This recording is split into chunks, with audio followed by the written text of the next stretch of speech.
नमो सिद्धाणं नमो आयर्याणं नमो वक्षायाणं नमो लोहि सर्वसाहु।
नमः शमयसाराय स्वानुत्याचकास्ते चेष्वावाय भावाय सर्वभावान्तरचे।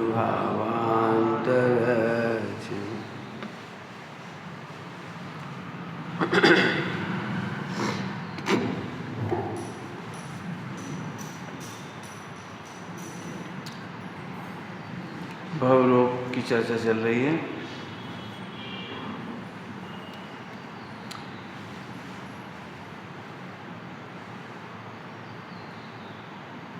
आगे की चर्चा करें उससे पहले अभी तक जितना पढ़ा है उसका समाधान करें अपन।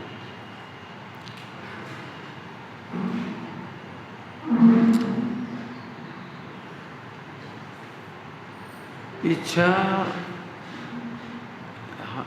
समस्त दुखों का आधार है और मिथ्या दृष्टि को इच्छा समस्त सुख का आधार है। मिथ्या दृष्टि को इच्छा सब सुख का आधार है और आत्मज्ञानियों को वस्तु स्वरूप से देखा जाए तो इच्छा समस्त दुखों का आधार है। हमें इच्छा हुई बढ़िया मकान मिल जाए, मिल गया बढ़िया, तो इच्छा सुख का आधार हो गया। हमारी इच्छा है अच्छा घर चाहिए तो अच्छा व्यापार करो, तो व्यापार लगता चला गया, 1 करोड़ का 2 करोड़, 2 करोड़ का 5 करोड़, 1 फैक्ट्री 2 फैक्ट्री, इच्छा के आधार से फैक्ट्री चलती जा रही थी, सुखी हो रहा है। उससे पैसा आ गया तो भवन बन गया बड़े बड़े, इसे सुख का आधार लग रहा है। बढ़िया खाओ, खाने को मिल गया। क्या चीज़ बताना चाह रहा हूँ, इसीलिए जगत को धर्म समझ में नहीं आता। पूजा करना सरल लगता है, इच्छा का अभाव का नाम धर्म ही नहीं समझ में आता। फिर से कह रहा हूँ, पूजा करने का नाम धर्म नहीं था, वो तो आश्रम बंध तत्व था। पूजा करने का नाम क्या है? आश्रम बंध तत्व था। दान देना, सटावश्यक करना, ये आश्रम बंध तत्व था, ये तो धर्म ही नहीं था। असली धर्म क्या था? इच्छा का अभाव। आगे जो बैठे, पीछे क्यों बैठते हैं? क्या बात है, तुम हमसे डरत हो क्या? इधर जा।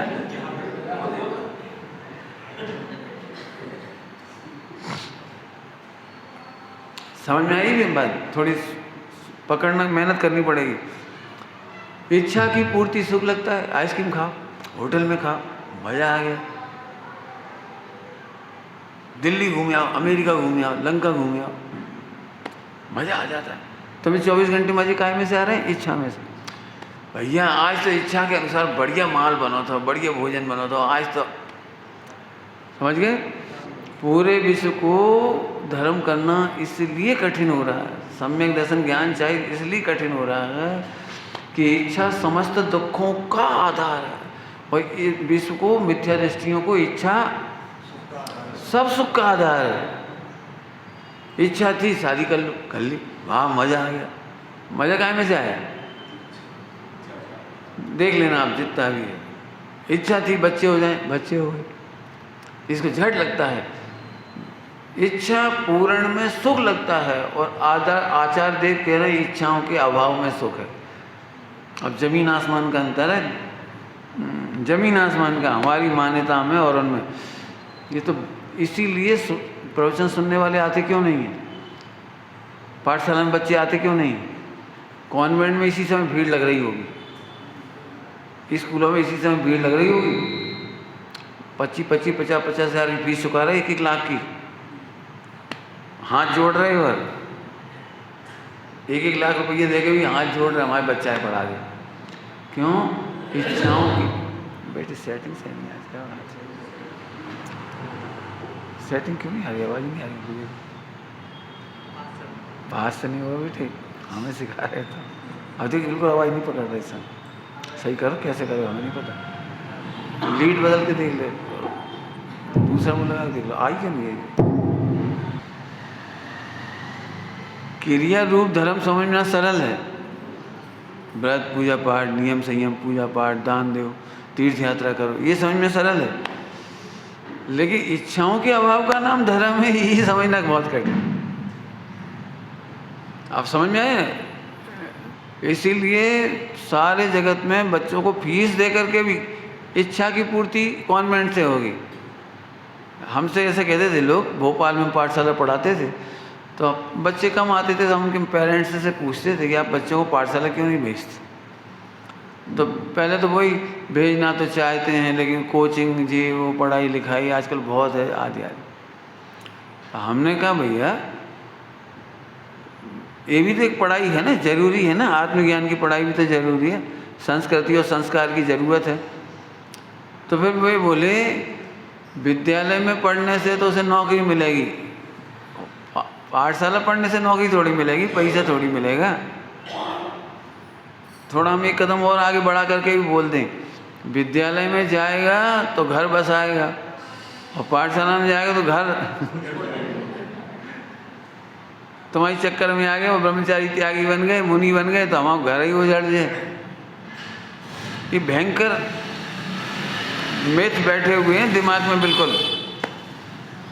इसीलिए मंदिरों में लोग कम आते हैं, स्वाध्याय, पाठशाला, प्रवचन, सत्संगति में लोग कम आते हैं, क्योंकि उन्हें मालूम है यहाँ सीधी चोट होगी इच्छाओं पर। इच्छाओं के अभाव का नाम धर्म है, ये समझ जाना कितना कठिन है। जैन समाज को भी, अन्य को तो छोड़ दो। और इसीलिए ग्रहित मिथ्यात्व अपना रूप बदल करके हमारे मंदिरों में भी आ गया। इच्छा पूर्ण पारसनाथ, मनसा पूर्ण पारसनाथ, देखो आगे ना। अतिशय क्षेत्रों के नाम पर क्यों दौड़ते हैं लोग? जंगल में होए भले, टीला पे होए, टीला ठीकरा हो, टोटल के लिए रत्नगढ़ साको चाहिए, ठीकरे को भी पूछता है, रोड़ों को भी पूछता है, रोड़ा ठीकरा, ठीकरा नहीं दे, उनको भी पूछता है। क्यों? हमें नहीं मालूम, तुम हाथ जुड़वा लो, हमारी इच्छा की पूर्ति हो जाए। अब समझ में आ रहे हैं? इच्छाओं की पूर्ति, और हम यही पढ़ा रहे हैं इच्छाएं रोग हैं। जैसे रोग का अभाव करते हो ऐसे इच्छाओं का अभाव करो। अब सीधे सीधे बोलूँ तो विवाह की इच्छा का अभाव करो, संतान की इच्छा का अभाव करो, खाने पीने की इच्छाओं का अभाव करो। पॉइंट नोट किया जाए, वे ये नहीं कह रहे अभी छोड़ दो, क्रम से अभाव करो। कम से कम पहले ये तो जानो कि इच्छा रोग है। अनंतानुबंधी रोग दूर हुआ, इतना मालूम पड़ने पर कि इच्छा रोग है, भोग नहीं है। इच्छा रोग है, भोग नहीं। इतना समझ में आ गया तो अनंतानुबंधी रोग गया आपका। अब ठीक है, कोई बात नहीं, धीरे धीरे छूट जाएगा। हम भोजन नहीं छोड़ा रहे, लेकिन क्षुधा एक रोग है, तृषा एक रोग है, क्रोध मान माया लोग एक रोग है। क्रोध रोग कहाँ लगता है अपने? क्रोध तो सूरवीरता लगती है। हमारे क्रोध से अच्छे अच्छे दबते हैं, डरते हैं। हमारे सामने तो बाप तक नहीं बोल पाए, हमारे सामने तो मोहल्ले के गुंडा भी चुप। तो क्यों क्रोध को सूरवीरता मानते हो, साहसी मानते हो, या क्रोध को रोग मानते हो? अब यहाँ से एक एक का विचार करना पड़ेगा। मैं ये चाह रहा हूँ ऐसे विचार करो। सही बताओ, किस किस को अपनी क्रोध, मान, माया, लोभ बुरी लगती है? वो तो मंदिर में बैठते हैं तो कह देते हैं हाँ बुरा है, कह देते हैं।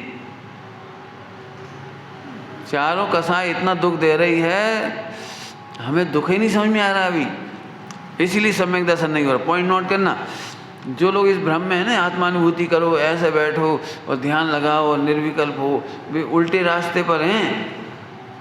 इस ध्यान से आज तक सिद्धि नहीं हुई। ध्यान का मतलब है ये ध्यान तो करो कि कसाएं रोग हैं। रोड मेरे सामने कितना लिखा है, खून पसीना बहा करके भी जितना धन कमाता है, दुर्लभता से बहुत परिश्रम करके भी धन कमाता है, तो मान के खातिर पानी की तरह बहा देता है। विवाह आदि के प्रसंग में ऐसे पानी की तरह बहा देता है, कर्जा ले लेता है। ये पीड़ा नहीं, एक कष्ट नहीं। अब मैं इस कहानी को मैंने इस बात को कहानी के माध्यम से कहूँ, कहानी तो लंबी नहीं सुनाऊंगा, शॉर्ट।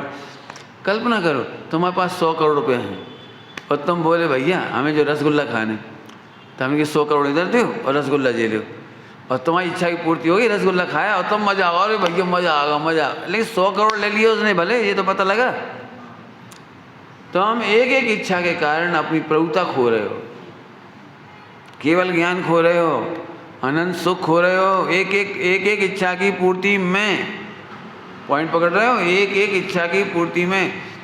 अंतर्मूर्ति में क्षण मात्र में सम्यक दर्शन और केवल ज्ञान होता था, और उसी समय इच्छा की पूर्ति के लिए हमने भगवान को छोड़ दिया, भगवान मैंने प्रभुता को छोड़ दिया। एक्चुअली ये जाता हुआ नहीं दिखता ना, पैसा तो जाता हुआ दिखता है। क्यों? 100 लाख या 100 करोड़ रुपये जाएं और एक रसगुल्ला मिले, क्या करोगे? दुखी हुए कि खुश हुए? अरे ठगा गए, ठगा गए, एक रसगुल्ला के चक्कर हमारे 100 करोड़ चले गए। तो वहाँ तो तुझे ठगी विद्या समझ में आती है, और तुम्हारा केवल ज्ञान चला गया, तुम्हारी प्रभुता चली गई। आपको समझ में आ रहा है? आपका ज्ञान केवल ज्ञान का कारण माने भगवान बनने का कारण था, माने पूज्य होने का कारण था, और तुम्हारा ज्ञान आज गुलामी कर रहा है 5 इंद्रियों की। तुम्हारा ज्ञान, ये मूल तत्व है ज्ञान। जरा सी शादी करने के लिए 25 साल पढ़ाई करने तैयार है, मास्टर पीटता है तो भी पढ़ता है, मामा डांटती है तो भी पढ़ता है। क्यों पढ़ता है? इसके बिना शादी नहीं हुई। 25 साल पिट पिट के पढ़ता है, फिर पिट पिट के कमाई करता है 25 साल। कहा कि जाके बिना बीवी नहीं रहेगी, यदि कमाओगे नहीं तो परिवार कैसे चलेगा? तो 25 साल कमाने में माथा कूट होती है भयंकर रोज। जिनको उधार डूब जाए, जिन्हें उधार लेना पड़े, जिन्हें उधार चुकाना हो, जिन्हें निर्माण करना हो, जिन्हें समाज में हाया होती हो, जेलेसी होती हो, मुकदमे होते हैं, ये क्या है? एक इच्छा की पूर्ति की मेरा परिवार बच जाए। आप देखो समाज में कैसे जिंदा रहते हो आप, कमाने में, नौकरी में, मुकदमों में, हालत खराब। एक इच्छा की पूर्ति के लिए है सारी आफत। इच्छा ही ना होती तो काय को पढ़ने और काय को कमाने और काय के लिए क्या? तो अब क्यों ये सारा दुख तुम्हें लगता है ये इच्छा से हो रहा है? फिर कह रहा हूं, जो ज्ञान तुम्हें पूज्य बनाने वाला था वो उसी ज्ञान ने तुम्हें गुलाम बना दिया। इच्छा पूरी करो। गुलाम किसे कहते हैं? गुलाम की परिभाषा बोलो। जो बढ़िया, गुलाम की एक परिभाषा है, जिसकी अपनी कोई इच्छा ना हो। क्या कहा है? बेचारा मालिक का गुलाम है ना, मालिक ने कहा खड़े हो जाओ, खड़ा हो गया, बेचारा गुलाम है वो तो बेचारा। बैठ जाओ, बैठ गए। कहाँ पहुँचो? कहाँ पहुँच दिए? जमीन पहुँचो। उसकी इच्छा से नहीं कर सकता वो। ऐसे ही भगवान अपनी इच्छा से भगवान बन के नहीं रह सकता। एक पत्नी, वो लिपस्टिक खत्म हो गई, ले आई हो, पाउडर ले आई हो, अब मोड़ा की फीस, अरे वो जूता फट गए वहाँ की, तुम सुनते ही नहीं हो बिल्कुल। एक काम करो, बच्चा का जूता फट जाए स्कूल की और तुम मत लाओ, फिर देखो पत्नी कैसे डांटे, जैसे नौकरों को डांटते हैं ना। बिल्कुल अक्ल ही नहीं है तुम्हें। कहाँ चलेगी तुम्हारी बुद्धि? बताओ बच्चा स्कूल कैसे जाएगा, वहाँ जूता फट गए, तुम्हें शर्म ही नहीं आ रही? लोग क्या कहेंगे? कितनी डांट खानी पड़ती बोलो। काय के लिए? तुम्हारा ज्ञान गुलाम बन गया। अब बच्चों की खातिर करो, जूते चप्पल, कहाँ क्या नहीं करना पड़ रहा है ये बता दे। इसलिए पंडित साहब ने एक बहुत अच्छी पंक्ति लिखी, इच्छा का जो दास वो सब जग का दास है, इच्छा से उदास प्रभुता उसके पास। बोलो क्यों प्रसन्न होके क्यों नहीं जी पा रहे अपन?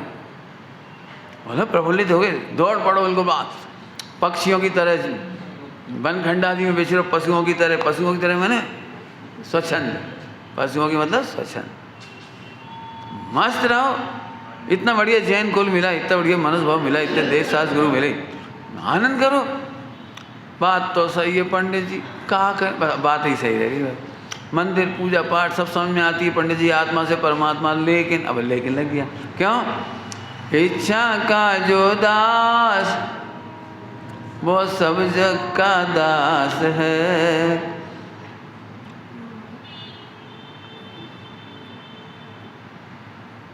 अरबपति आदमी भी इच्छा के दास होने पर नौकरों के काम होते हैं, नौकरों के काम वो तक करने लगता है, नौकरों के काम करने लगता है। नौकरों के वजन दिए मैंने, तुम एक नई कार खरीद लिया, अब तुम करोड़पति हो, लेकिन तुम्हें जाने क्या इच्छा होते सुबह से आज नहला दें।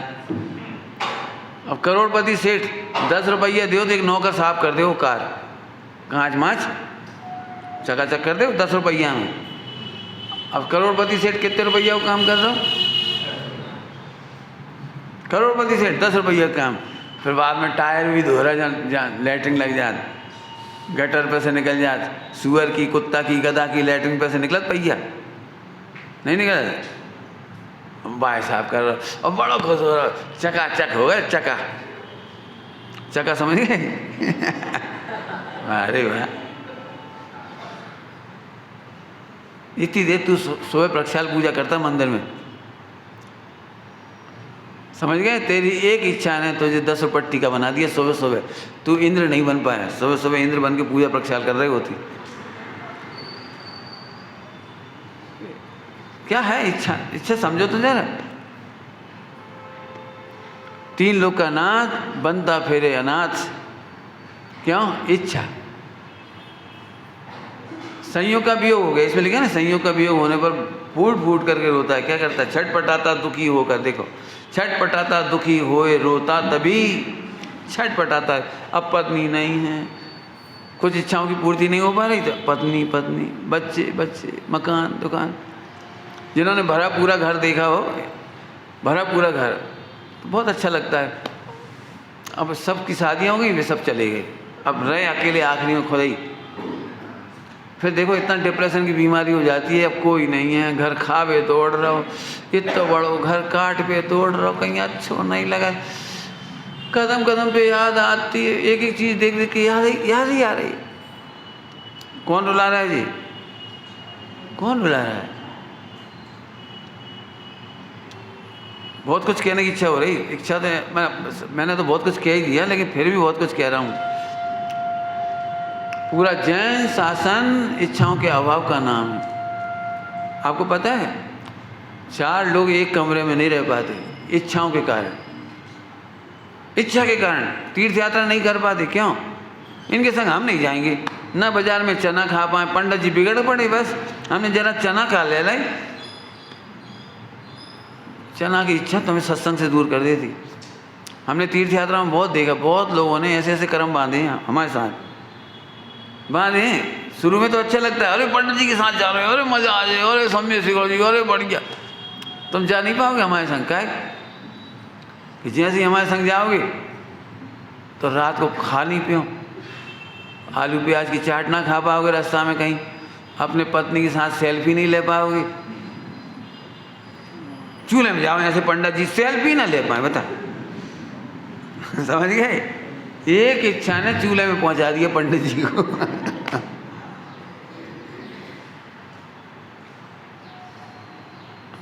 एक बार हमारे साथ तीर्थ यात्रा संघ गया, माउंट आबू में जाके बिखर गया, लेकिन हमें तो वहाँ जाने, वो तो रहेगा, देखो वो और रहेगा वो और। हम भैया अपन काय के लिए निकले थे पहले दिन, ये तो बोलो धर्म साधन के लिए निकले थे, तत्व चर्चा के लिए, सत्संगति के लिए निकले थे। और अब ये रास्ता में कि नहीं, अब आदमी बेचारों क्या करे, पत्नी को आगे कर दे कि वो पत्नी कह रही हैं कि हमें वहाँ घुमाओ नहीं तो हम रूठ जाएं, शॉपिंग कराओ। हमने पहले कह दिया था शॉपिंग नहीं करना है हमारे साथ। पहले सोच लो, शॉपिंग नहीं करने जाओगे, जितने शरीर की आवश्यकता है उतनी पूर्ति करने के लिए अपन साधन ले चल रहे हैं। खूब एकाग्रता से भक्ति, स्वाध्याय, तत्व चर्चा। मैंने तो समय यहाँ तक कहा था कि अपना बस चलेगा तो इतनी उत्कृष्ट साधना करते हुए चलो कि कहीं मुनिराज मिल जाए तो वहीं दीक्षा ले लें अपन, घर लौट के भी ना आए। इतनी उच्च भावना से तीर्थ यात्रा करेंगे अपन। तो सब तो तब तो अच्छी लग रही थी प्रवचन के समय सबको, फटाफट नाम आ गए, सब चल गए। और रास्ता में फिर निर्जरा होत गई। फिर एक जगह गाड़ी को बंटवारा हुआ, एक काम करो पंडित जी, छोटी गाड़ी तुम्हारे लिए बहुत है, तुम कार में आ जाओ, हम बस में चले जा रहे। सब लोग बस में बैठ गए, चले गए। हम क्या कर रहे था। मैंने कहा भैया तुमने सत्संग नहीं छोड़ा है, तुमने मोक्ष छोड़ दिया। तुमने इच्छाओं के खाते जरा सी शॉपिंग, जरा सा खाना, 2-3 तो चीज़ें ही होती हैं पिकनिक में, और होता क्या है क्या, और छोड़ के चल दे। बोले प्रवचन तो हम कब भी सुन लेंगे, बनारसी साड़ी ना खरीद पाएंगे। बनारसी में खरीद लो, क्या खरीदता। मैंने आपको पता है एक इच्छा आपको मेरे से मिलने से रोक देती है। यदि आप तम्बाकू खाते होगे तो हमसे मिलने में डरोगे आप। यदि आप एक भी व्यसन में से कोई व्यसन कर रहे होगे तो हमारे सामने ऐसे करके निकल जाओगे, ऐसे करके जय जिनेंद्र तक की हिम्मत नहीं पड़ेगी। और हमसे जय जिनेंद्र करोगे तो हम पूछ लेंगे क्या भैया तुम दिख नहीं रहे, फौरन घबराहट। आपको पता है एक इच्छा ने तुम्हें मोक्ष मार्ग से दूर कर दिया, एक इच्छा ने तुम्हें सत्संग से दूर कर दिया, एक इच्छा ने तुम्हें मुनि बनने से रोक दिया, एक इच्छा ने तुम्हें शिष्य बनने से रोक दिया। हमारी दादी बहुत रोती थी, उनका एक व्यसन था चाय। उन्हें दिन भर में 3-4 चाय पीने की आदत थी। तो वे रोती थी मैंने, उन्हें बुरा लगता था वो। तो वे हमसे एक ही बात कहती, बेटा तुम चाय माय मत पियो। और खुद पीती थी, हमसे कहती तुम मत पियो। हमने कहा इतनी मार्मिक बात कही उस बचपन में, बेटा चाय पीने वाला मुनि नहीं बन पाएगा। एक इच्छा तुम्हें चाय पीने की आदत तुम्हें सोचने भी नहीं देगा कि हमें मुनि बनना है। एक तंबाकू की आदत, दांत सड़ जाए, दीक्षा कैसे लोगे सड़े दांत से। जब देखो तुम्हें दांत में शर्म आएगी, लोग देखेंगे। पान खाने वालों के दांत देखो कैसे हो जाते हैं, गुटखा तंबाकू खाने वालों के दांत। तो मैं सब बच्चों में दादी वाली यही बात बताता हूँ। हमारी दादी एक आसन नहीं कर पाती थी, क्यों, वो चाय की आदत। 10 लक्षण पर मैं रोती थी, उपवास नहीं कर पाती थी, क्यों, वो चाय वाली आदत। हमारे ग्रैंडफादर की आदत थी बीड़ी पीवे की, तो वे 10 लक्षणों में भी थाली पे बैठ के एक बीड़ी पहले पी लेते, फिर भोजन कर लेते, फिर बैठे बैठे 2 और पी लेते। अब का मैंने इससे भी दुखी थे। मैं ये कहना चाह रहा हूँ, वो तलब को ख़त्म करने के लिए और शाम का इंतज़ार करते थे कि 4-5 बजे फिर पानी पियेंगे तो फिर 2 पी लें। मैंने एक इच्छा, एक जरा सी बीड़ी ने पूरा मोक्ष मार्ग दूर कर दिया। बताओ हमारे ग्रैंडफादर मुनि दीक्षा कब ले सकते थे, हमारी दादी आदिका कब बन सकती थी। कुछ समझ में आ रहा है, एक इच्छा ने तुम्हें कहाँ से कहाँ पहुँचा दिया। मैंने मुझे इस समय इतना भयानक स्वरूप दिखाई दे रहा है इच्छा का। इच्छा की पूर्ति नहीं होने पर क्रोध आ जाता है, इच्छा की पूर्ति होते से मान आ जाता है। तुम क्या जानो, हमारी एक इच्छा देखो पूरी हो जाती है, देखो मान हो जाता है। इच्छा पूरी नहीं होए तो अभी कहता है मायाचारी से घुमा घुमा के समझ गए, घुमा घुमा के दिन भर में कितनी बार घुमा देते हैं। अपनी इच्छा के अनुसार नहीं होता तो भी घुमा देती। लोक में सुना हुआ, फिसल गई तो हर हर गंगे, फिसल गए तो सुनिए कैसे तुमने। महिलाएं रोटी बनाती, पति ने कही एक अच्छी रोटी बना दी, अब ध्यान नहीं रहा, खेरी हो गई। खेरी हो गई कि मतलब 20% 30%, बाकी परमाणु जल गए, वैसी होगी ज़्यादा। तो पति ने कहा क्या कैसी रोटी है, अरे हमने तो खेरी करी है, शक्कर से खा लो, घी से। अब देखो मायाचारी, गलती से तो जले गई थी वह, ऐसे ऐसे करके कहाँ जली और लो घी शक्कर से खा ली अच्छी कुरकुरी। ये क्या है, माने इच्छा के अनुसार रोटी नहीं बनी तो मायाचारी हो गई, और मायाचारी को चतुराई समझ लिया। जिस प्रकार से इच्छा की पूर्ति को चतुराई समझ गए। अब बताओ, जो इच्छा की पूर्ति को चतुराई समझता है, मायाचारी को, कपट को चतुराई समझता है, वो व्यक्ति सम्यक दर्शन कैसे लेगा? हमारी तो बहुत सूक्ष्म चर्चा चल रही है कि द्रव्य गुण पर्याय की भी जिसे रुचि है वो सम्यक दृष्टि नहीं होता। तुम्हें तो माया की रुचि है, अरे पंडित जी को पता नहीं लगा, पहले छिपा लो, अपने छिप के पाप कर लो, पंडित जी को खबर ही नहीं पड़ी। तुम्हें छल का आनंद है। हम कह रहे हैं शुद्ध पर्याय का भी तुम्हें आनंद नहीं होना चाहिए। क्या कह रहे हैं हम, समझ में आई सूक्ष्म बात? हम कह रहे हैं शुद्ध पर्याय का निषेध, और तुम छल में आनंद कर रहे हो। छल की योजनाएं बनाते हैं। कॉलेज में क्या पढ़ाते पता है, स्कूल कॉलेज में क्या पढ़ाते हैं? छल की चतुराई। सुन रहे कुछ क्या कह रहे? मुझे स्कूल कॉलेज की पढ़ाई से सख्त नफरत है, सख्त। मुझे अक्षर ज्ञान तक पसंद है, बस अपने हृदय की बात कह रहा हूँ, अक्षर ज्ञान तक। इसके बाद छल और चतुराई पढ़ाई जाती है। एडवर्टाइजमेंट, विज्ञापन के नाम पर पूरी छल की चतुराई है। आप भी समझ रहे होगे, मुझे समझाने की जरूरत नहीं।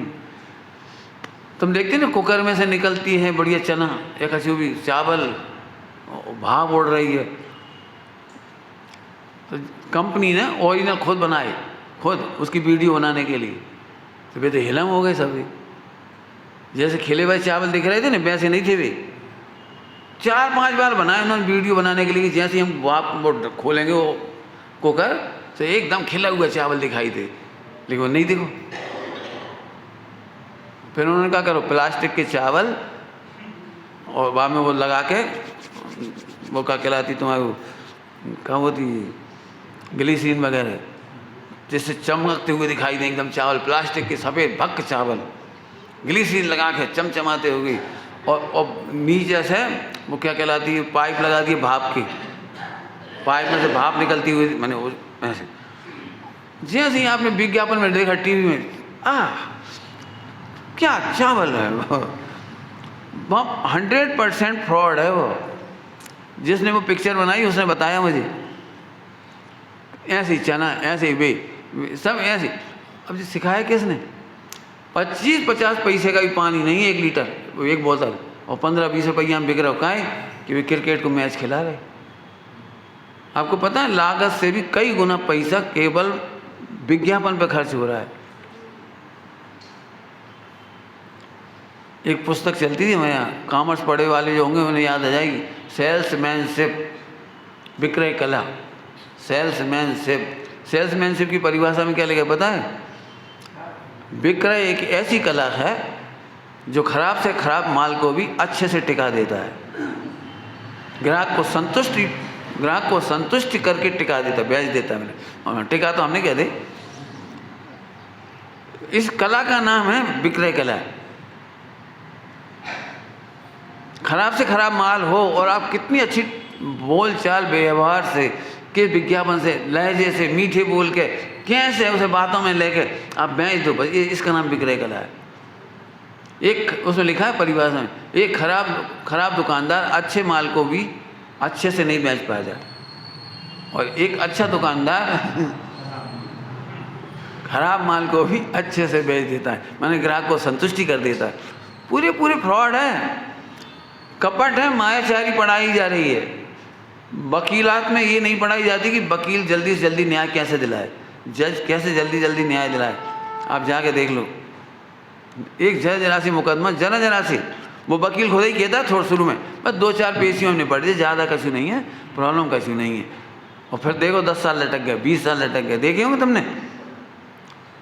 वो उसी किताब में लिखा है, देरी से मिला हुआ न्याय भी अन्याय है। देरी से मिला हुआ न्याय भी, विलंब से मिला हुआ न्याय भी अन्याय। अब क्या पढ़ रहे बता दो। इसलिए मैं तो फिर कह रहा हूँ भैया, अब समझ में आ रहा होगा कि हमें जैन दर्शन पढ़ाना कितना कठिन पड़ रहा है, हमें जैन धर्म पढ़ाना कितना कठिन पड़ रहा है। जैन मंदिर में श्रावकों को लाना, सत्संग में लाना, स्वाध्याय कराना, भक्ति कराना, पूजा पाठ की प्रेरणा करना कितनी कठिन पड़ रही। पंडित जी पूजा पाठ धर्म नहीं है तो आप क्यों कराते हो?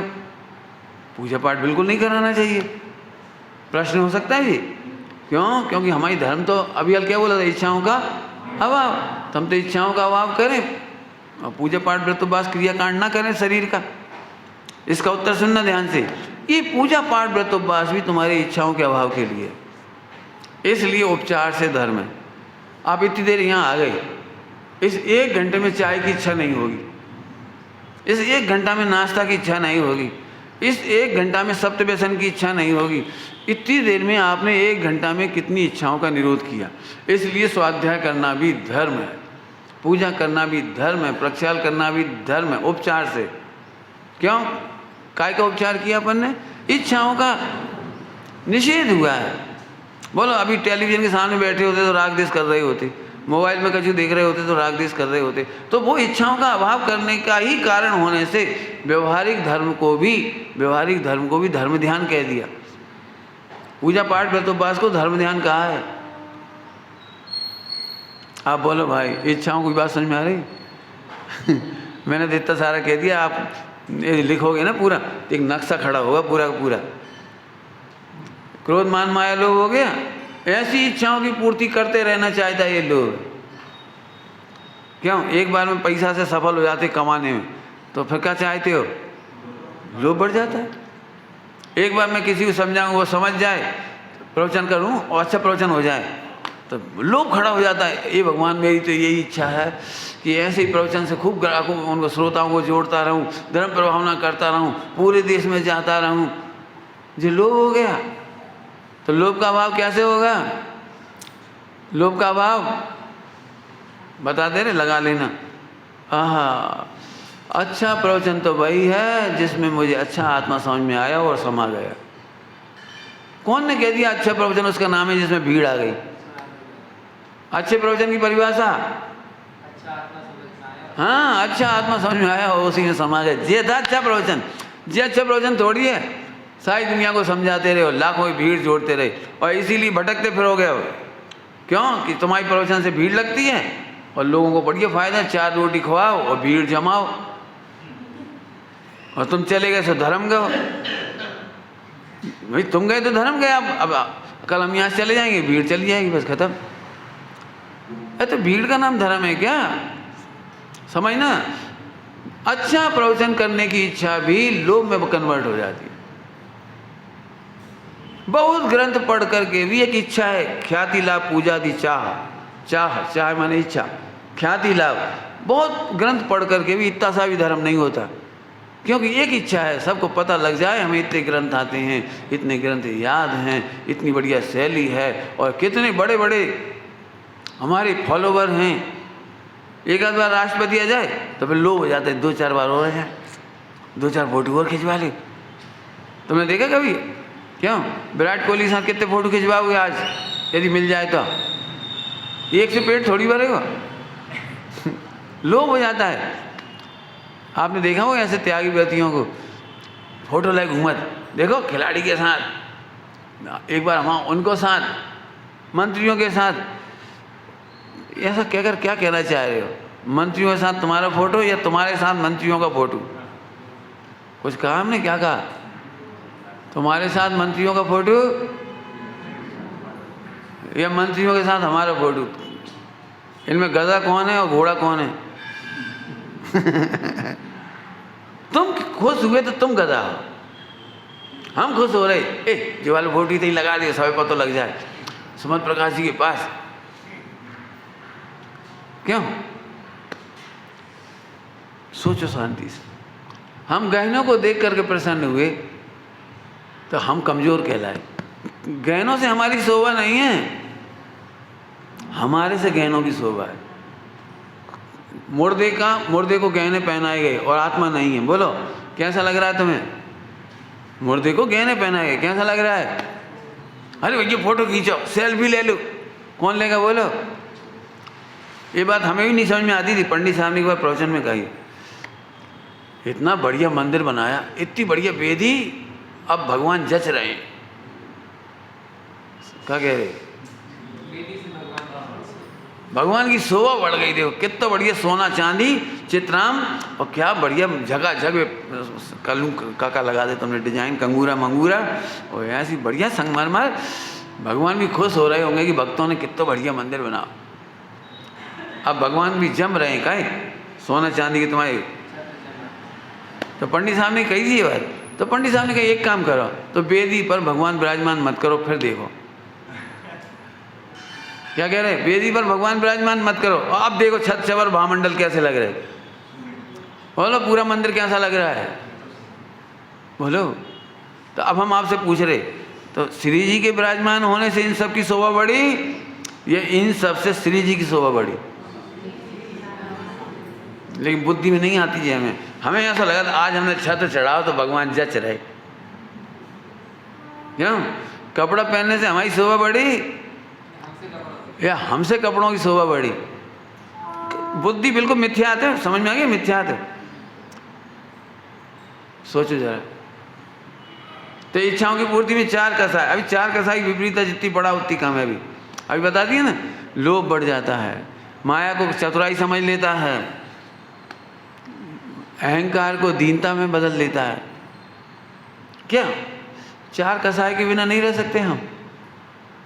बड़ा कठिन है पंडित जी, गुस्सा तो रुक ही नहीं सकते। और हम कह रहे सरल है, केवल आत्मा को आत्मा जानते ही, अप्रभावी जानते ही, सुरक्षित जानते ही, परिपूर्ण जानते ही चारों कसायों का अंत। मैंने जल्दी बोल दिया, तुम दिमाग लगाओ इसमें, लिखो एक वाक्य। बोलो क्रोध क्यों नहीं होगा? क्योंकि आत्मा घटता नहीं। क्रोध क्यों नहीं आता? कि कर्मों की दम नहीं है, हमने कुछ कर दी तो कर्मों पे भी क्रोध नहीं आता। तुम जैसे नहीं, असंख्यात शत्रु आकर के भी इस पे चोट करें तो अभी मेरी प्रभुता घटती नहीं है, क्रोध क्यों आएगा?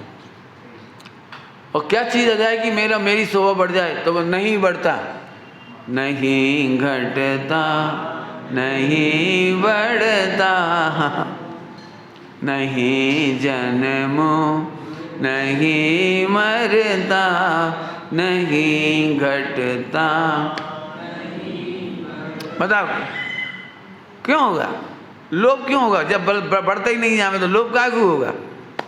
बड़े तो लोभ हुए ना कुछ, ए भैया तुमने एक रसगुल्ला दो, मज़ा आ गया, एक और दे दी। लेकिन हमें रसगुल्ला की जरूरत ही नहीं पड़ रही, हम बिना रसगुल्ला के आनंद में हैं। सोचो, तो चार कसायों का अंत हो गया। एक आत्मा को जानने पर चार कसाय का अंत हो गया। और जब चार कसाय का अंत हो गया तो ये पांच पाप और सप्त व्यसन की इच्छाएं तो उड़ गई, उड़ाई गई, दिखाई नहीं रही कहाँ है। मूल में तो चार कसाय, ध्यान रखना। अनंतानुबंधी आदि के प्रयास क्यों कहे?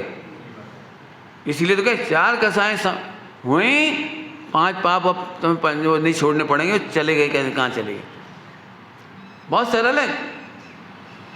क्या तुम्हारी जगह पे कोई कब्जा करे तो तुम्हें कैसा लगेगा? बताओ कैसा लगेगा? तो क्रोध भी आएगा, और उसे हटा दिया मान भी आएगा। एक सेकंड में हटा दो, एक सेकंड में होगा ना, चार कसाय आएगी। अब जरा कल्पना करो, तो एक ऐसा घूरो है जहाँ तुम्हें मकान कभी बनाना ही नहीं, न तुम कभी जाओगे, है तुम आओ, ऑन पेपर तुम रही है वो, और कोई वहाँ पे कभी घर बना ले तो तुम क्या करोगे? बना लेंगे, हमें तो वैसे ही नहीं जाना। क्रोध क्या क्यों करेगा? वो मान नहीं बना रहा है तो मान क्या क्यों करेगा? नहीं बना रहे तो भैया हमारे काम को नहीं, उनके भी काम को नहीं बना रहे तो हम क्या करें? बना लेते तो अभी क्या हो जाता बता? मैंने एक इच्छा, वस्तु स्वरूप को जानते से ही चारों कसाएं मिट जाएंगी। और नहीं समझ में आए तो पूछो, हम उत्ते उत्तर देंगे आपको। वस्तु स्वरूप समझते ही धर्म शुरू हो जाता है, अर्थात कसायों का अंत होना शुरू होता है। कसाय, ध्यान रखना, इच्छाओं को नहीं रोकना, वस्तु स्वरूप समझने पर इच्छा रुक जाती। जैसे दृष्टांत दे रहे, बोलो भाई शक्कर को मीठा करने की इच्छा किस किस को होती है? बोलो जल्दी, शक्कर को मीठा करने की इच्छा किस किस को होती है? जल्दी बोलो।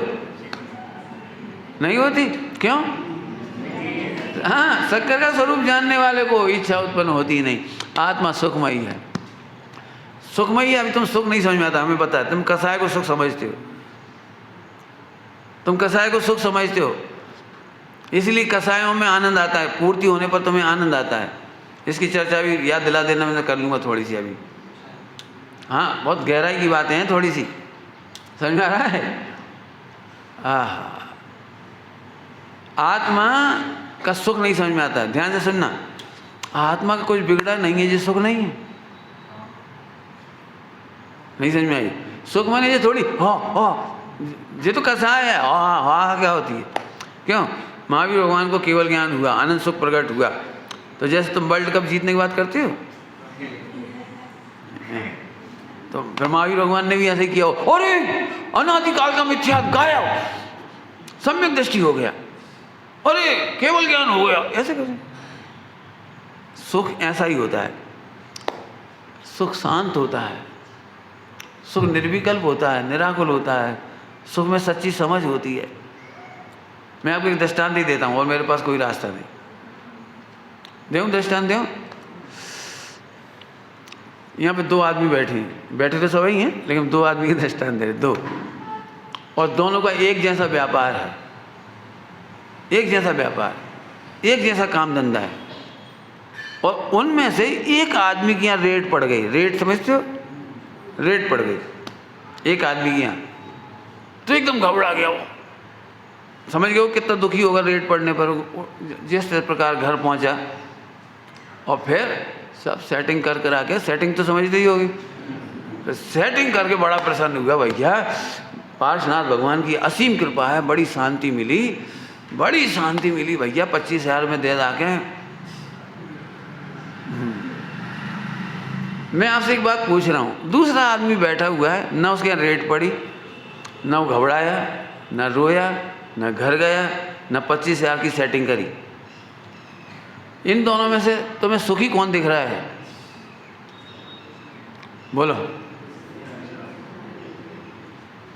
बताओ, सुखी कोई दिख रहा है? वो तो शांति से बैठो भाई, कभी मतलब ही नहीं रहा, ना उड़ो, ना उठो, ना भागो, ना पैसा दे, ना कछु करे, शांति से बैठो, ना वहाँ को प्रभाव है, ना कोई ने सेटिंग करवाई बीच में, और ना पैसा देने पड़े। दुखी कौन है भैया? जो बेचारा दुखी है, ना रेट पड़ी, ना शांति मिली। कुछ समझ में आया क्या कह रहे? रेट पड़ती तो शांति मिलती, 25,000 दे गए। अब तुम बताओ, ये बड़ा खुश हो रहा है, अरे भैया शांति मिल गई, वो पहले से ही शांत है। दोनों में से सुखी कौन है? तुम अब बता जरा। इनको देखो, इच्छाएं उत्पन्न भी नहीं हुई और पूर्ति भी नहीं करनी पड़ी, सेटिंग भी नहीं करनी पड़ी। बताओ, इच्छाओं के अभाव में सुख हुआ कि नहीं? कुछ नहीं किया, शांत बैठे हैं, ये सुख नहीं है। अब हमें सुख काय को लगा पता है? जैसे महिलाएं, दृष्टांत बीना को नहीं हो, दृष्टांत पति बहुत नाराज होता है, बहुत चिल्ला चोट करता है, बहुत गाली गलौज करता है, बहुत, तो भी पत्नी इस बात पर खुश है कि ऊपर ऊपर से खराब दिखा, अंदर से तो अच्छी। तुम्हें कैसे पता अंदर से अच्छी? अरे बाजार से रबड़ी ला संजा के, समझ गए दृष्टांत? मैंने दिन भर चें चें पे होत और रात को रबड़ी लिया, तो पति देवता बहुत बढ़िया, इतने सुखी हैं सही में, इतना सुख मिलत रबड़ी खा के और दिन भर गाली खा के। जी सुख है, इसका नाम सुख है। लेकिन वो दिन भर कोलाहल ही ना होए और शांति से बैठे, जी शांति नहीं। अब सोचो, पहले इच्छाएं उत्पन्न हुई, फिर इच्छा का उपद्रव होता है, पढ़ाई, कमाई, लड़ाई, झगड़ा, पूरी जिंदगी हाय हाय हाय हाय, और बीच बीच में तुम कहते तो मज़ा आएगा, मज़ा आएगा, बीच बीच में कहते थोड़ा थोड़ा, बीच बीच में भैया बहुत अच्छे, पहले से तो अच्छे, पहले से तो अच्छे। पुण्य का उदय किसे कहते पता है? पुण्य का उदय, देखो हम पुण्य का उदय बता दें। अभी तुम्हें वो मज़ा नहीं आया, अभी आएगा, देखो दृष्टांत दे रहे थे। पुण्य के उदय का मज़ा, आत्मा का मज़ा तो ऐसा था जो अभी बता दिया, न इच्छा हुई, न पूर्ति का उपाय किया, न असफलता हुई, न सेटिंग करी, कुछ नहीं करना, मजे में बैठे अपने। यह है सुख, असली आत्मा का सुख। अब नकली सुख बता रहे तुम्हें, पुण्य का सुख। 2-3 दृष्टांत देखे तो समझा दिया, फिर भी एक दृष्टांत दे रहे हैं हम आपको। देखो, 2 जने मोटरसाइकिल पे जा रहे थे, सो इटावा चौराहे पे पुलिस खड़ी थी, इटावा चौराहे पे तुम्हारी पुलिस खड़ी थी, बीना में। हाँ, इतने भी हो सकता, रेलवे स्टेशन हमें नहीं पता, लेकिन उधर खड़ी थी। सो 2 मिनट पहले ही बजरिया में तुमने कही अनुपम ने, ये अल्लाह में चला रहा, तो कह हाँ तू चला ले, एक ही बात है, हम पीछे बैठ जा रहे। सो तुम पीछे बैठ गए, क्या नाम था मेरा, राहुल पीछे बैठ गए, अनुपम आगे बैठ गए। अभी दो ही बिल्कुल शांत भाव से बैठे, कोई मतलब नहीं, गाड़ी है चल रही है अपनी, और वहाँ चौराहे पे पुलिस वाले पकड़ लो। सो दोनों पे हेलमेट नहीं था। सो चलाए वाले को 10 घले और पीछे बैठे वाले को 2 घले। आनंद आओ कि नहीं आओ, देखो बोलो आनंद आओ कि नहीं आओ। अरे भैया पुण्य के उदय में कैसे उछट के लगा, देखो जो होता है अच्छे के लिए होता है। हम चला रहे थे अच्छे खासे, लेकिन हम में पढ़ने नहीं थे, तो हम पीछे बैठ गए। 2 ही घले बस, 2 ही घले, वाह वाह वाह, 2 ही घले बस। हाँ पुण्य के उदय में क्या भाव, अब तो समझ में आ गया आपको। प्रभु इच्छाओं का सुख ऐसा ही है, पिटने के बाद आनंद आता है, इसका नाम है इच्छाओं का सुख। आप बता दो ऐसी दुनिया की कोई भी इच्छा जिसमें पिटना ना पड़ता हो, एक भी इच्छा बता दो, एक भी इच्छा, एक सिंगल।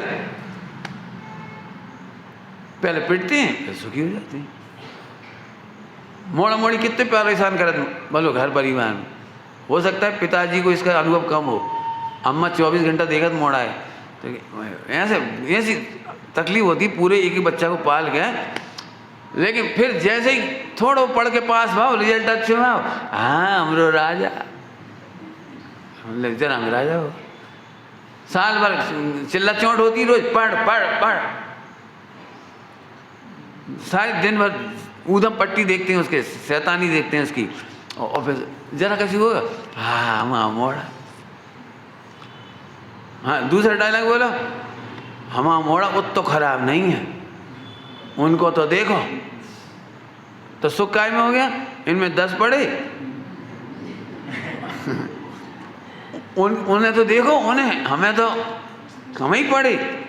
ये दुनिया का सुख इसका नाम है, इंद्रियों का सुख इसका नाम है कि हम बेटर देन अदर्स फीलिंग करते हैं, इसका नाम सुख।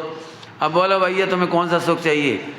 श्रीमद राजचंद्र जी ने तो लिख दिया, वह सुख सदा ही त्याज रे पश्चात।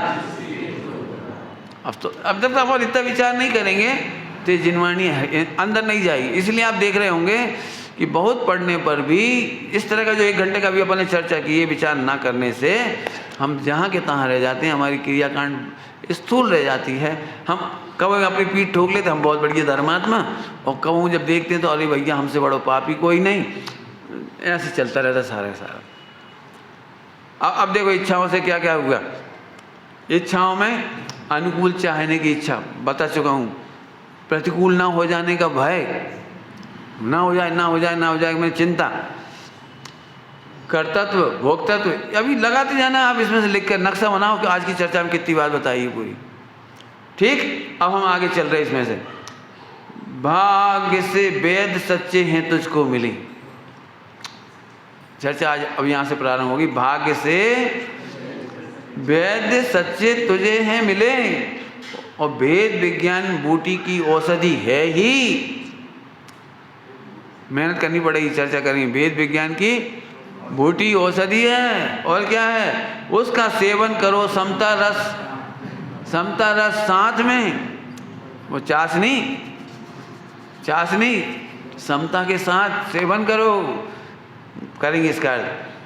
और आखिर में क्या लिखा, रोग के नाश का ये ही शुभ योग है, रोग के नाश का ये ही शुभ योग है। सबसे पहले फिर उन्होंने आगे दिया है, सच्चे वेद मिल गए, सच्चे वेद तो क्या करना पड़ेगा, रखना परहेज को गुरु को देवादिका। परहेज करियो, पहले परहेज ही समझा दें, क्यों परहेज समझते हो, परहेज, सहेज और परहेज, सहेज और परहेज तो सबने सुना होगा। ए भैया बेसन नहीं खाइयो, परहेज, और समझ गए सहेज। तुम्हें हम 1 किलो घी दे दें, तुम सहेज के नहीं ले जा पाओगे तो लुट जाओगे, ढुल जाएगा, गिर जाएगा, हो जाता कि नहीं हो जाता। तुम्हें बढ़िया दूध भी मिल गया सुबह बाल्टी में, कैन में, बताओ सहेज के लाते हो कि परहेज करके लाते हो, सहज कहलाते हो। ऐसी तुम्हें ये तत्व चर्चा मिली है, सहज हो। कैसे? रखना परहेज को गुरु को देव आदि का, संगति करना जिन देव गुरु शास्त्र की। सहजने के लिए बता दिया, सच्चे देव शास्त्र गुरु की संगति करना। अभी समय हो रहा है इसलिए मैं केवल इतना ही अर्थ कर रहा हूँ। संगति सुनना सभी लोग। अभी आप लोग यहाँ पर सुनने आए हो, संगति नहीं की आपने, आपने पूजा पाठ की, इसका नाम संगति नहीं है, इसका नाम है संयोग। क्या कहा हमने? संगति में तो संगति का मीनिंग सुन लो, संगति का संधि विच्छेद, समगति, सम गति, सम, फिर तो तुम्हारी गति माने तुम्हारा परिणमन उन जैसा होगा। जैसे आप कहते हो संगति, भैया वो बीड़ी पीने वालों की संगति कर ली इनने, इसका मतलब वो भी बीड़ी पीने लगा। तंबाकू खाने वालों की संगति में रहने वाला क्या करने लगता है? दारू पीने वाले के संग रहने वाला क्या करने लगता है? हो गया ना सम गति, माने वो सही जैसा परिणम गया। हाँ, अब हम आपसे पूछे, बोलो तुमने भगवान की संगति करी है? बोलो तुमने मुनिराजों की संगति की है? बोलो देव शास्त्र गुरु की संगति। संगति समझ में आया? संगति में पुरुषार्थ है, बहुत मेहनत है संगति में, परहेज करना पड़ेगा। परहेज कौन का परहेज? कि को गुरु को देव को शास्त्र से परहेज करो। अब जो आप समझते हो को गुरु को देव को शास्त्र, वो तो मैं नहीं समझाऊंगा। मैं नहीं समझता हूँ बीना की समाज में मुझे ये समझाना पड़ेगा। को गुरु को देव को शास्त्र जो ग्रहित मिथ्यात्व के नाम पर लंबी चौड़ी व्याख्या है वो मैं नहीं करूँगा। ठीक, अभी कर दूँ थोड़ी सी व्याख्या। हम कह रहे हैं इच्छाओं का अभाव करो, और घर जाते से को गुरु मिलेंगे। पंडित जी की बातों में मत, पैसा कमाओ, अच्छे खाओ पियो, मजा मौज करो, जिंदगी 4 दिन की, ये भाव ना मिलेगा दोबारा। क्या क्या क्या बोलते, क्या बोले, क्या नहीं मिलेगा? हाँ, तो हम भी यही कह रहे, ये भाव ना मिलेगा दोबारा। जल्दी कर लो, रत्नत्र है, आगे बढ़ने का काम कर लो बेटा, फिर नहीं मिलेगा। और भोगी भी यही कह रहे हैं, दुर्लभ है मानव स्तन, खाओ पियो ऐश करो। वे भी यही कह रहे। अब फर्क समझ में आ गया कुछ?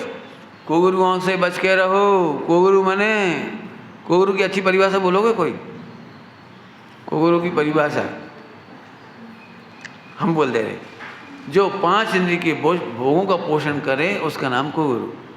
जो 5 इंद्रिय के विषय भोगों में सुख की पोषण करे, 5 इंद्रिय के विषयों में सुख का पोषण करे, उसका नाम कुगुरु। अब गजब बात है, कदम कदम पे मिलेंगे जी। संगति करो, परहेज करो, परहेज। जो तुमसे कहे तुम भगवान हो उनकी संगति करो और उनसे परहेज करो। कितना कठिन काम हो गया। तो पंडित जी फिर तो हमें घर ही छोड़ना पड़ेगा कि नहीं? नहीं, घर नहीं छोड़ना, तुम संगति नहीं करना, उन्हें संयोग में रहने देना। पति छोड़ने की जरूरत नहीं, पति तो यही कहेगा इच्छाओं की पूर्ति करो, और हम कह रहे हैं इच्छाओं की पूर्ति मत करो, तो फर्क पड़ गया ना। तो भाई कुगुरु हो गई। सुनो, तुम उन्हें संयोग में पति के रूप में रहने देना, उन्हें कुगुरु रूप में मत रखना। अर्थात उनकी बात यथार्थ है नहीं मानना। वे लोक व्यवहार को देखकर कह रहे हैं, आत्मा को देखकर नहीं कह रहे हैं। जो आत्मा को देखकर कह रहे हैं वो सच्चे गुरु, और जो लोक की ओर देखकर कह रहे हैं वे कुगुरु। लड़ाई झगड़ा मत मचाइयो, हमें बहुत डर लग रहा। नहीं, अभी तुम घर जाते थे लड़ पड़ो, तुम कुगुरु पंडित जी ने कही थी, तो फौरन तालों लग जाए, आज से पंडित जी के प्रवचन बंद। हमें कुगुरु कह रहे हैं, हम फिर बहुत सावधानी से कह रहे, कुगुरु में संयोग और संगति का फर्क समझो। क्या बोल रहे हैं हम?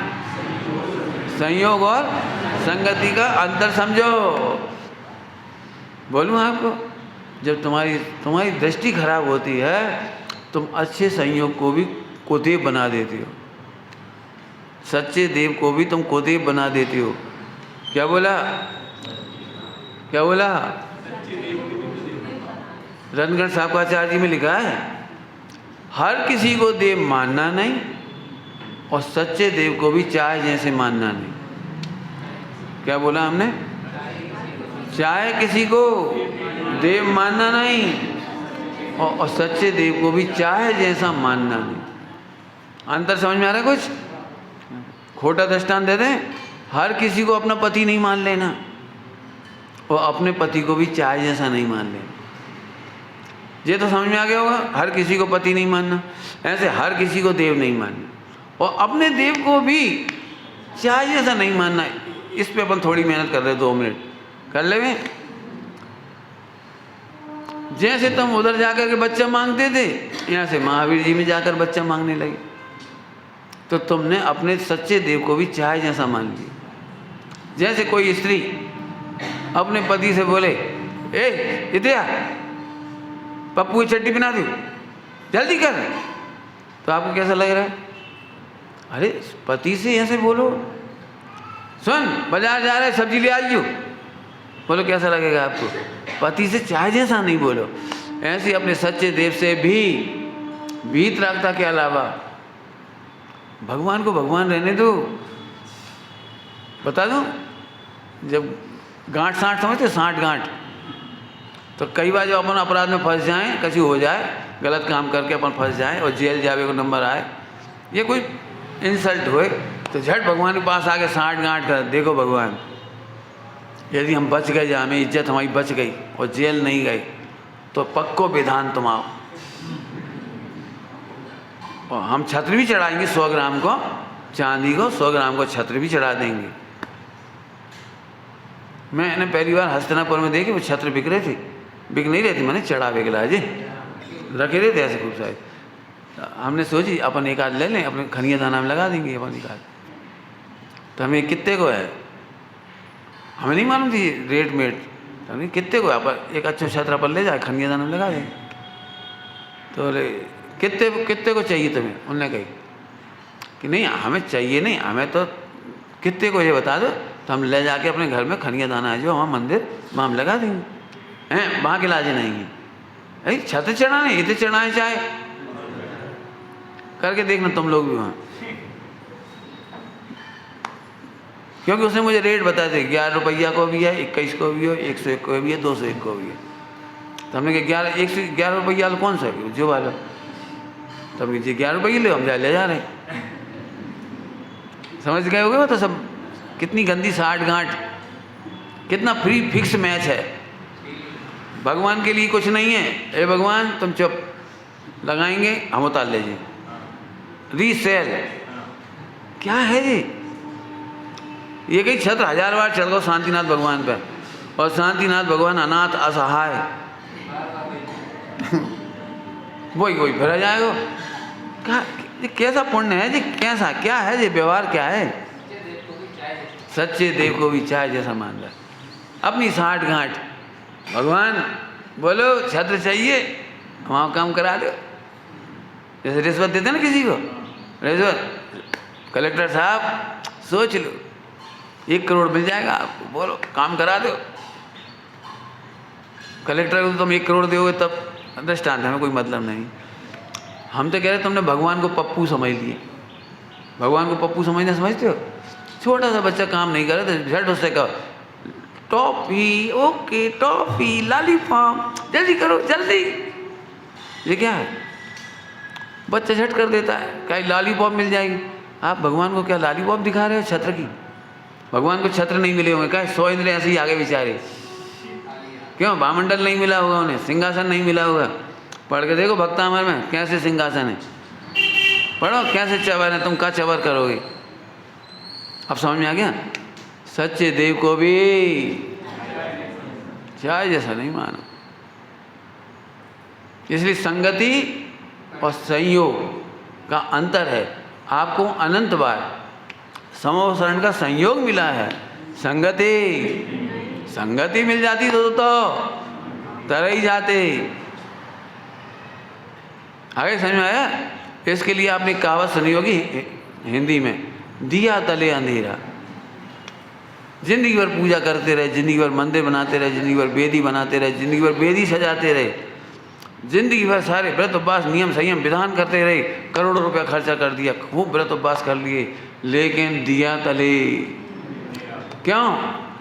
दिया तले अंधेरा क्यों हुआ? उत्तर बोलो क्यों? हाँ बोलो, क्योंकि भगवान को भी चाहे जैसा माना।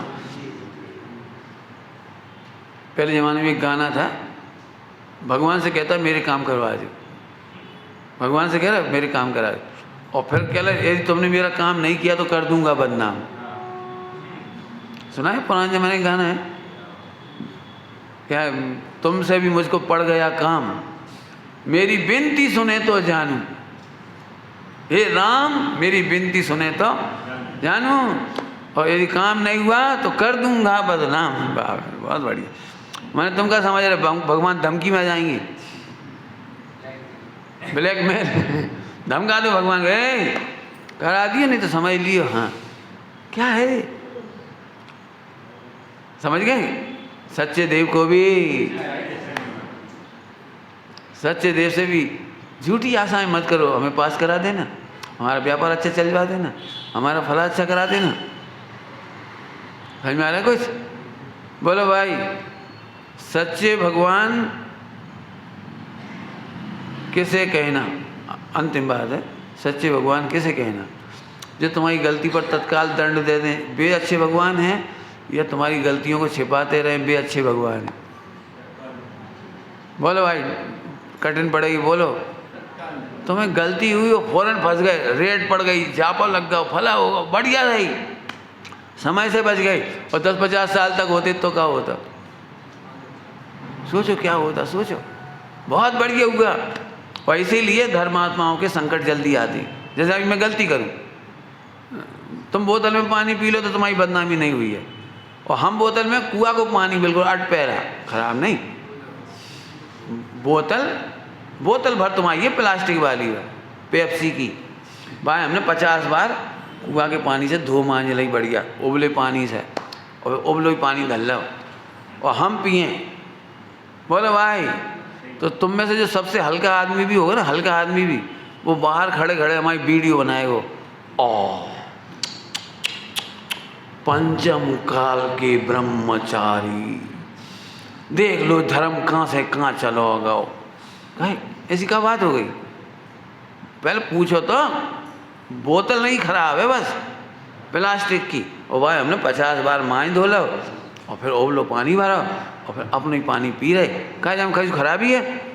नहीं पंडित जी, तुम मत पियो, तुम मत पियो। क्यों? क्योंकि तुम्हारे पाप को जल्दी आए हो। पॉइंट पकड़ में आ रहा है? तो धर्मात्माओं को, असली धर्मात्माओं के पाप के उदय जल्दी आती, छोटी सी भी गलती करेंगे तो झट उंगली उठाने वाले मिल जाएंगे। और पापियों को पाप का उदय देर से आता है, ध्यान रखना। इसलिए पाप का उदय जल्दी आए तो तुम खुश होना, क्योंकि तुम धर्मात्मा हो। अब भाई गलती करी, अब भाई फंस गए, ओह खुश हो जाओ, तुम धर्मात्मा हो। क्यों? हाँ बोलो भाई, पापियों के बहुत देर से आता है। आपने देखा वो कौन कौन से सीधे फिर मरा था ये भाई, शूट आउट उत्तर प्रदेश में है ना, कौन कौन के नाम है, बहुत सारे नाम है, बहुत सारे नाम है। करत रहे, सांसद बन गए, विधायक बन गए, और नंबर 2 के काम, हत्या के काम, भला के काम, और फंस गए। अभी यार एक नया नाम आ गया, भोलेनाथ। क्या है ये? पाप इकट्ठा होते होते होते होते अब इकट्ठा आ गया। बोलो भाई, इकट्ठा पाप भोगना है या पहले ही पाप का उदय जाए, हम सावधान होकर के अपने स्वरूप में सावधान हो जाएंगे? बोलो कौन सा पुण्य का उदय है? इसलिए मैं कहता हूँ धर्मात्माओं को पाप का उदय आने है, वही पुण्य का उदय लगता है। क्या कहा हमने? धर्मात्माओं का पाप का उदय भी पुण्य का हेतु है, पुण्य उदय का कारण है। नाम बता दूं एक, 3 दिन तक घनघोर संकट आया चंदनवाला पर, लेकिन महावीर भगवान के आहार हो गए। कितना बड़ा हेतु बन गया, जरा देखो तो। उपसर हुआ पारसनाथ पर और केवल ज्ञान हो गया, देखो तो। गुरुदत्त मुनिराज जलाए, कितनी देर जला पाओ, जलाओ यह तो, इतने में केवल ज्ञान। बोलो, पाप के उदय को पुण्य के उदय में बदलना धर्मात्माओं से सीखो। अब पाप के उदय की शिकायत करोगे? बोलो भैया हम भाई पाप को उदय आ गया। कई बार ऐसे लोग कहते हैं, पंडित जी हमसे तो जरा के आई, इतने में हम लोग तू हम बच गए, ये जरा के आई। ये तो बहुत ही अच्छी रही, जरा के आई हो तो उधर मच गया, आगे से मत कहियो इतनी भी। आपको मैं करोड़ों एग्जाम्पल दे सकता हूँ कि धर्मात्माओं को छोटी सी गलती होने पर भी झट उदय जाता है। क्यों? क्योंकि उनको नरक नहीं जाना है, उनको स्वर्ग मोक्ष में जाना है, और वहाँ पाप का उदय आता। बोलो भाई, तुम्हें जल्दी जल्दी पाप के उदय आ रहे हैं तो अच्छे हैं कि बुरे? अब बोलो, सच्ची सच्ची बोलो, पक्का? तो आज को प्रवचन तुम्हें फलेगा। यही तो हमारी समझ होनी चाहिए। दृष्टि तो बदलनी है, वहाँ तो जो होगा वही होगा, दृष्टि तो बदलनी है। और करना क्या है हमको? आगे बात समझ में आई भैया? इच्छा का बहुत प्रकरण है, खूब सोच रहा शांति से, यदि अपने हित करना हो तो। और नहीं तो ये इच्छा संकलेश करा करके 5 पाप 4 कसाय 5 पाप सप्त व्यसन में डाल करके इस जीव को 30 पर्याय पूरी करके निगोद ले जाने का कारण है। इच्छा इतना भयंकर पाप है,